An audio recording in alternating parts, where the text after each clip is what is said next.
मुझे भी कहा चुनाव में तुम भी चुनाव लड़ लो। मैंने कहा मैं नहीं लड़ता। बोले क्यों नहीं लड़ते? मैंने यार जब देश की जनता को हमने प्यार से जीत लिया हो तो हमें लड़कर जीतने की क्या जरूरत है? शानदार, बहुत खूब।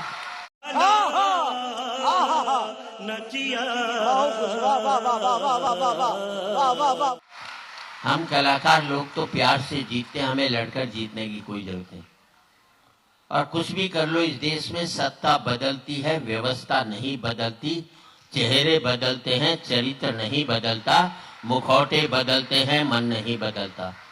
हम राजा का चेहरा बदलते, वो अपना कैरेक्टर कभी भी नहीं बदलता राजनीति के अंदर। तब कहना चाहता हूं, अच्छा लगे तो आपकी तालियां उठें। कोई फर्क नहीं पड़ता इस देश में राजा रावण हो या राम, जनता तो बेचारी सीता है। रावण राजा हुआ तो वनवास से चोरी चली जाएगी, और राम राजा हुआ तो अग्नि परीक्षा के बाद फिर वनवास में भेज दी जाएगी। मजा आया, और मैं ये जो मजा है हिंदुस्तान के हर व्यक्ति को देना चाहता हूं। बहुत खूब। और कोई फर्क नहीं पड़ता इस देश में राजा कौरव हो या पांडव, जनता तो बेचारी द्रौपदी है। कौरव राजा हुए तो चीरहरण के काम आएगी, और पांडव राजा हुए तो जुए में हार दी जाएगी। रुको जरा, सब्र करो। बोला धक्का बुक्की नहीं करने का, आराम से लेने का। हाँ, इस देश में राजा हिंदू हो या मुसलमान, जनता तो बेचारी लाश है। हिंदू राजा हुआ तो जला दी जाएगी, और मुसलमान राजा हुआ तो दफना दी जाएगी। मुसलमान राजा हुआ। और राजनीति के अलावा हमारी सोच ही पता नहीं क्या क्या सोच लेते हैं। मैंने बाबा रामदेव से एक ही सवाल पूछा, भाई ने मुझे आज तक जवाब नहीं दिया। अच्छा लगे तो ताली बजा देना। मैं पूछा, बाबा अगर योग से ही रोग दूर होते हैं तो तू दवाई क्यों बना रहा है? Oh my God! Wow! आज तक जवाब नहीं दिया उसने मुझे।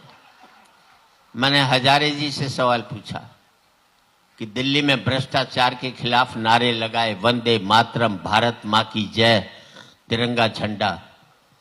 हजारे जी, ये वंदे मातरम, ये भारत मां की जय, तिरंगा झंडा तब कहां थे जब बंबई में राज ठाकरे के लोग गैर मराठियों को सड़कों पर निकालकर मार रहे थे?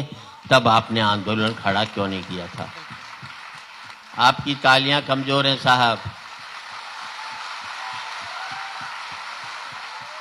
और आपको अच्छा लगे तो अब आपकी तालियां उठे। मैं पूछना चाहता हूं आप सबसे, अगर इस मुल्क में महाराष्ट्र में मराठी रहेगा, गुजरात में गुजराती रहेगा, राजस्थान में राजस्थानी रहेगा, फिर मुझे जवाब दो, फिर भारतीय कहां रहेगा इस मुल्क के अंदर? रहा नहीं जाता, तड़प ही ऐसी है ना। जिन असली मुद्दों पर बात उठनी चाहिए उस मुद्दों पर कोई बात नहीं करता। बेवजह मुद्दों पर हम लोग बात करते हैं। हम बेरोजगारी पर उस पर करते हैं।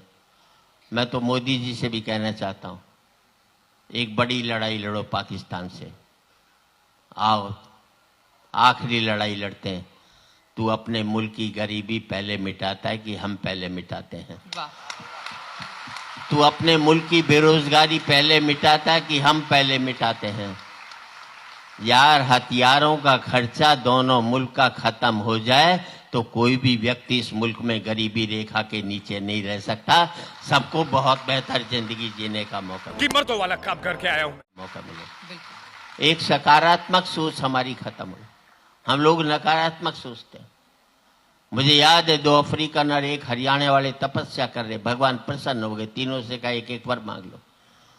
अफ्रीकन ने कहा मुझे गोरा कर दे, उसे गोरा कर दिया। दूसरे अफ्रीकन ने देखा बड़ा सुंदर, बोले भगवान मुझे भी गोरा कर दे, उसे भी कर दिया। अब हरियाणा वाले से भगवान ने कहा तू भी एक वर मांग ले। बोले जी मुझे कुछ नहीं चाहिए, इन साड़ों को फिर से काला कर दो बस। आपका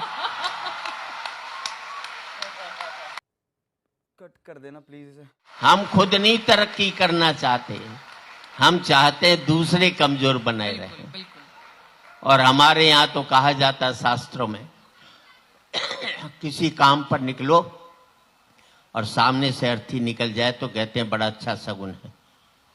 और मैं कहना चाहता हूं और आपका आशीर्वाद और तालियां चाहूंगा, जिस मुल्क में किसी की मौत आपका शगुन बन जाएगी, वो मुल्क कभी भी तरक्की नहीं कर सकता।